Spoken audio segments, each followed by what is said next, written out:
রানীশংকৈলে diesel দেওয়ার নামে প্রতারণা, জনতার হাতে আটক এক। ঠাকুরগাঁওয়ের রানীশংকৈল উপজেলায় ১১০ লিটার ডিজেল তেল দেওয়ার কথা বলে টাকা হাতিয়ে নেওয়ার অভিযোগে প্রতারক চক্রের এক সদস্যকে আটক করে স্থানীয় জনতা।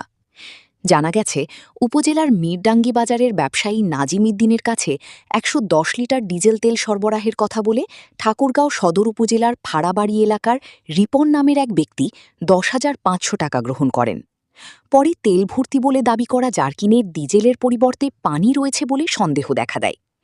এ সময় রিপন একটি অটোরিকশাযোগে পালানোর চেষ্টা করলে স্থানীয় লোকজন তাকে আটক করে। পরে বিষয়টি নিয়ে এলাকায় চাঞ্চল্যের সৃষ্টি হয়। এই ঘটনায় আরও কেউ জড়িত আছে কিনা এবং পরবর্তী আইনগত ব্যবস্থা গ্রহণ করা হয়েছে কিনা তা তাৎক্ষণিকভাবে জানা যায়নি। জোরে বলেন। বাসা কি হয়েছিল আজকে বলেন তো? একটু জোরে বল, জোরে জোরে। কি হয়েছিল আজকে বলেন? তেলের বিষয় নিয়ে তেল কি হয়েছিল?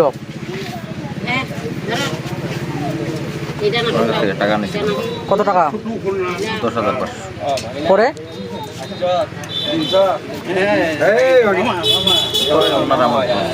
হ্যাঁ পরে ওনারা আমার বাজারে যেত। কেন ধরছে? তেলের ভিতর পানি দিছিল। তেলের পরিবর্তে পানি দিছিলেন? এরকম কত জায়গায় করছেন? ওনার কাছে কতদিন আগে করছেন? হ্যাঁ বেশ কয়েকদিন। কত লিটার তেল সব মিলায়? ওনারটা সঠিকটা স্মরণ নাই কয় লিটার। টাকাটা তো মনে আছে, টাকাটা হ্যাঁ ৬,০০০, তাহলে মোট ১৬,০০০ টাকা।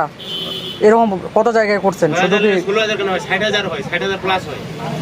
ওনার কাছে ৬,০০০ হলে ওনার কাছে ৬০০০, এনার কাছে ১৬,৫০০। এরকম কত জায়গায় করছেন? এখানে এই দুইটাতেই শুধু?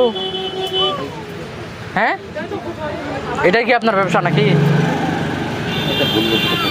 হ্যাঁ, অন্যায় করে ফেলতে এরকম অন্যায়। আপনি তো একবার করেননি, আপনি তো বেশ কয়েকবার করছেন। লোক অন্যায় একবার করে।